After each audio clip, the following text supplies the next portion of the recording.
আপনি কি লক্ষ্য করেছেন অনেক সময় আমরা কথা বলার সময় অন্যকে নিজের কোনো কথা বা নিজের কোনো শব্দ দিয়ে আঘাত করে ফেলি। আবার নিজের অনুভূতি ঠিকমতো প্রকাশও করতে পারি না। এটা আসলে কেন হয়? এবং এখান থেকে পরিত্রাণের উপায় কি? মনোবিজ্ঞানে খুবই কার্যকর একটি কৌশল রয়েছে, যার মাধ্যমে আমরা খুব সুন্দরভাবে এফেক্টিভ ওয়েতে কারো সাথে যোগাযোগ বা কমিউনিকেট করতে পারবো। এবং এই কৌশলটির নাম হচ্ছে নন ভায়োলেন্ট কমিউনিকেশন। আসুন জেনে নেই কিভাবে এই নন ভায়োলেন্ট কমিউনিকেশন কাজ করে এবং কিভাবে আমরা আমাদের ডেইলি লাইফে এটা ব্যবহার করে কারোর সাথে এফেক্টিভ কমিউনিকেশন করতে পারি।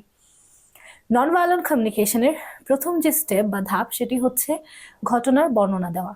ঘটনার বর্ণনা বা ঘটনাটাকে এক্সপ্লেইন করা, এবং অবশ্যই সেটা অভিযোগ বা দোষারোপের টোনে না। ধরেন কেউ যদি লেট করে আপনার সাথে দেখা করতে এসেছে, আপনি বলতে পারেন, তুমি আজকে দেরি করেছো। কিন্তু অবশ্যই এটা বলা যাবে না, তুমি সবসময় দেরি করো, তুমি সবসময় এমন করো। এটি যদি আপনি বলেন তাহলে এটা মনে হবে আপনি অভিযোগ করছেন, এবং সেই ক্ষেত্রে এফেক্টিভ কমিউনিকেশন হবে না। দ্বিতীয়ত, নিজের অনুভূতি প্রকাশ করা। আপনি সেই মুহূর্তে কেমন ফিল করছেন সেটা তাকে জানানো বা বোঝানো খুব জরুরি। তাই আপনি বলতে পারেন, তুমি দেরি করে এসেছো তাই আমার মন খারাপ এবং আমার দুঃখিত লাগছে।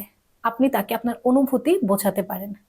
তৃতীয়ত, নিজের চাহিদা বা প্রয়োজন প্রকাশ করা। আপনার তাকে বোঝাতে হবে সেই মুহূর্তে আপনার চাহিদা বা প্রয়োজন কি।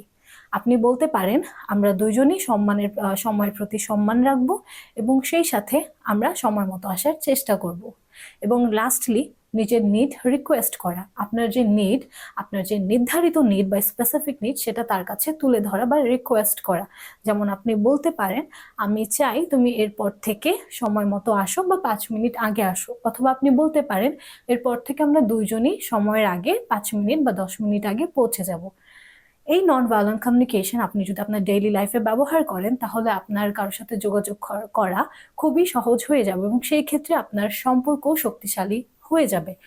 মনে রাখবেন, যোগাযোগ খুবই গুরুত্বপূর্ণ একটি জিনিস। কথা খুব গুরুত্বপূর্ণ একটি জিনিস।